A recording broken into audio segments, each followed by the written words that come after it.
میں بڑے ادب کے ساتھ التماس کر رہا ہوں جناب فضل معین چشتی صاحب کی خدمت میں. حالانکہ آپ نے بڑا متاثر کیا اور آپ نے بہت ہی اچھی بات اسی کانفرنس میں شاید جو یہ شروع ہوئی اجمیر شریف سے مختلف حصوں میں ہوتی ہوئی آج دہلی میں ہے. انہوں نے اسی کانفرنس میں شاید یہ کہا بھی تھا کہ مصطفیٰ سے عشق اور دامان زہرا چھوڑ کر یہ نمازیں وہ ہیں جو پڑھتے ہو سجدہ چھوڑ کر. انہوں نے اسی کانفرنس میں البقی انٹرنیشنل آرگنائزیشن کے یہ کہا تھا کہ در بدر بھٹکو گے ذلت ہی ملے گی ہر طرف فاطمہ زہرا کے بچوں کا وسیلہ چھوڑ کر. روضہ زہرا بھی ہو تعمیر اب اے کبریا انبیاء زیارت کو آئیں عرش اعلیٰ چھوڑ کر.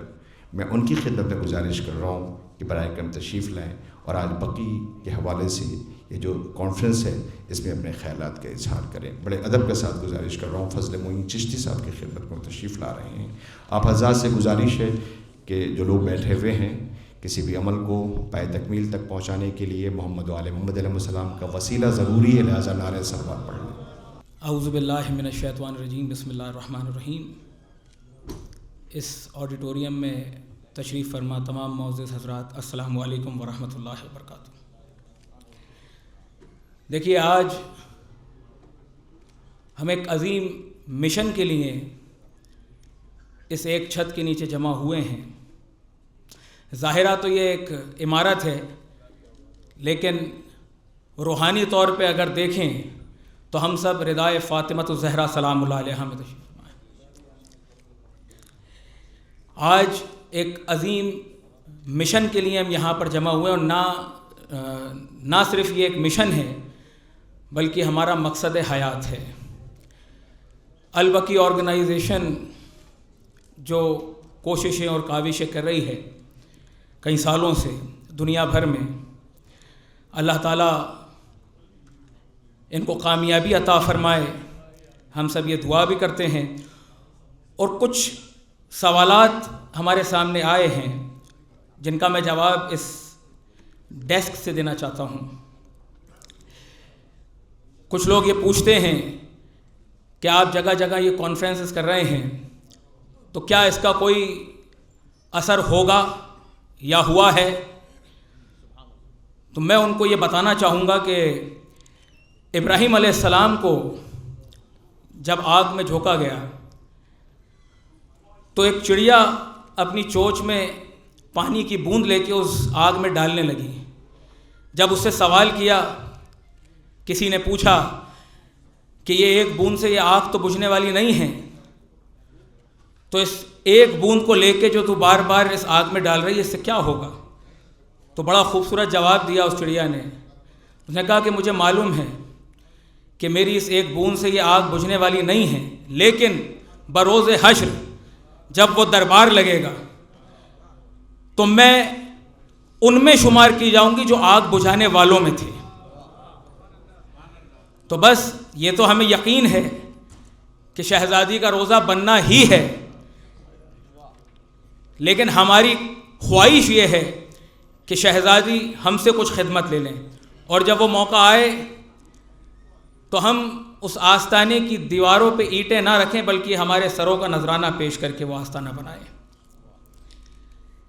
اچھا، کئی سارے لوگ ایک سوال اور کرتے ہیں کہ آپ جب بھی جنت البقیع کا ذکر ہوتا ہے تو آپ صرف سیدہ کائنات کا نام لیتے ہیں. وہاں پہ اور بھی روضے ہیں، جنت المالا میں اصحاب رسول اللہ صلی اللہ علیہ وآلہ وسلم بھی ہیں. دیکھیے، اللہ تعالیٰ نے پنجتن پاک کا تعارف جس طرح سے کرایا ہے ہم تو وہ انداز کو جانتے ہیں. جب پنجتن رضا میں تھے، چادر میں تھے، جب پوچھا گیا کہ اس میں کون ہے تو اللہ نے یہ نہیں کہا کہ اس میں محمد مصطفیٰ ہیں، یہ نہیں کہا کہ اس میں علی ہیں، یہ نہیں کہا اس میں حسنین ہیں، بلکہ اس طرح سے تعارف کرایا کہ اس چادر میں فاطمہ ہیں، اس چادر میں فاطمہ کے بابا ہیں، اس چادر میں فاطمہ کے شوہر ہیں، اس چادر میں فاطمہ کے شہزادے ہیں. تو جب بھی جنت البقیع کا ذکر ہوتا ہے تو مرکز سیدہ کائنات سلام اللہ علیہا ہیں، اور ہماری کوشش ہے کہ جلد از جلد وہ دن آئے کہ جنت المعلیٰ میں جناب عبد المطلب، حضرت ابو طالب، جناب خدیجۃ الکبریٰ سلام اللہ علیہا، حضرت امیر حمزہ، اور جنت البقیع میں شہزادی کونین سلام اللہ علیہا، امامین اور تمام اصحاب رسول اللہ صلی اللہ علیہ وآلہ وسلم کے روزے پھر سے تعمیر ہوں۔ یہ وہ در ہے، یہ وہ چوکھٹ ہے کہ جس پر سر جھکانے سے سلمان فخر سلیمان بن جائے۔ کیا بات تھی کہ حضرت سلمان فارسی تھے، لیکن ان کا ایک عمل ایسا تھا کہ وہ سلمان فارسی سے سلمان محمدی بن گئے۔ جب ہم نے تاریخ پڑھی تو ان کا ایک عمل ایسا نظر آیا کہ وہ سیدہ کائنات سلام اللہ علیہا کی دہلیز پر بوسے دیا کرتے تھے۔ تو جو اس چوکھٹ پر، اس دہلیز پر قدم بوس ہو جائے، وہ فخر سلیمان بن جائے، تو ہماری ایک خواہش ہے کہ جلد از جلد وہ دن آئے کہ ہم تمام سیدہ کائنات سلام اللہ علیہا کے روزے کی زیارت کریں۔ آج یہ حال کر دیا سعودی حکومت نے، جو برٹش اسپانسرڈ سعودی نجدی حکومت، جس نے آج سے 100 سال پہلے حجاز پر قبضہ کیا، عرب کو سعودی عرب کر دیا اور تمام مقام مقدسہ مسمار کر دیے، اور آج ظلم کی انتہا یہ ہو گئی کہ جب ہم مدینہ منورہ میں حاضر ہوتے ہیں، جب جنت البقیع میں داخل ہوتے ہیں، تو آج انہوں نے ایک دیوار کی طرح ایک جالی کھڑی کر دی کہ وہاں پر ہم رک بھی نہیں سکتے، سلام بھی نہیں پیش کر سکتے۔